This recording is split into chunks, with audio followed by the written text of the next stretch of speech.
So I've been reading Lord of the Rings lately. I am a avid reader. I love reading books when I have the time.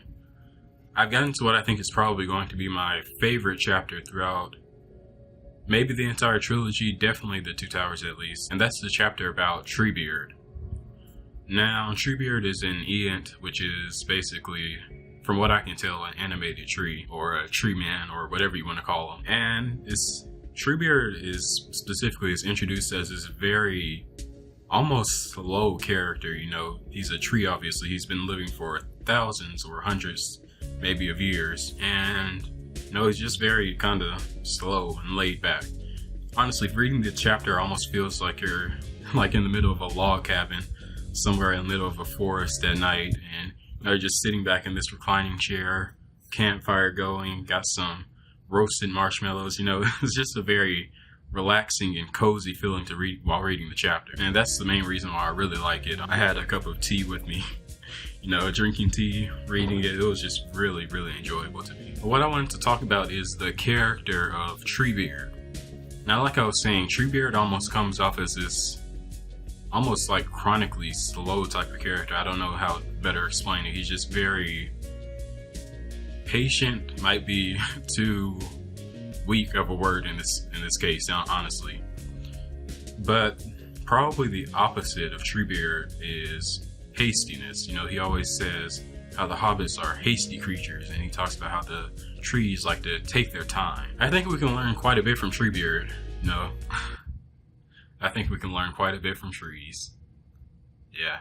I think we can learn quite a bit from Treebeard. The scripture, somewhere in James probably, I'm pretty sure, talks about or rather being slow to speak, slow to anger, quick to listen. In that same text, it also goes on to say that the one who does not bridle his tongue, his religion is worthless.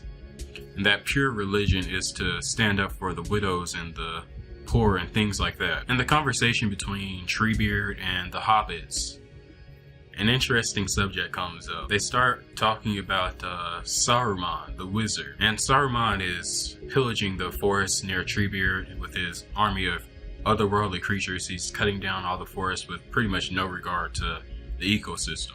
Understand Treebeard is quite upset, and he explodes as much as a tree can explode. But in his explosion, he says something quite interesting. He says it's easier to yell "stop" than to do it. And that's really, really quite true. A lot of times we make hasty decisions. We want to get to something really quickly, and we talk about how we're going to do this and do that and blah, blah, blah, blah, blah. But really, it's much easier to talk about it. And when you're hasty about it, your actions are not going to be as wise and well planned and deliberate perhaps as they need to be. It is really a lot easier to yell "stop" than to do it properly. Okay, so instead of going up and beating up Saruman in all of his woody glory, Treebeard decides to hold a meeting, a council with the rest of the Ents, so they could gather their strength and march against Saruman with all of their strength. Makes sense. So they have this meeting, and it takes a little while, but all the Ents get on board and get ready to go march against Saruman to stop the rest of their kin from being slaughtered. The rest of the trees from being slaughtered. Not sure what the relationship is there. Alright, hopefully you haven't forgotten about that scripture that we had up earlier. Be quick to hear, slow to speak, slow to anger. Now notice that scripture goes on to say pure religion is to visit the widows and the orphans.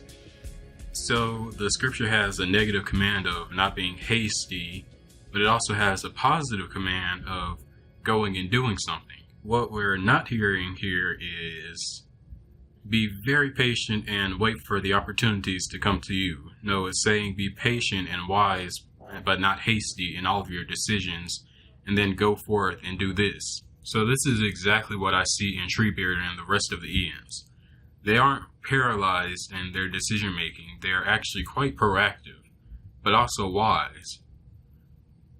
Their decisions end up being motivated by the fact that the other trees are just being basically destroyed, that's the reason why they go to hell, because another is in danger. See, now this is what I mean by learning from trees. The Christian's motto is really to be Jesus Christ, obviously, and he acted in wisdom, yet he wasn't afraid to act. He acted for others, not for his own self-benefit. He acted in righteous anger, not in human anger. This is what we should be aspiring towards. So I've yet to see the conclusion to this story about Treebeard and the Ents and their charge on Saruman. Don't you dare post spoilers in the comments. But I think this is going to end up to be an exciting story, and looking forward to the rest of it. Thanks for watching. Leave a like if you liked the video. Subscribe if you want to see more. Thanks, and bye.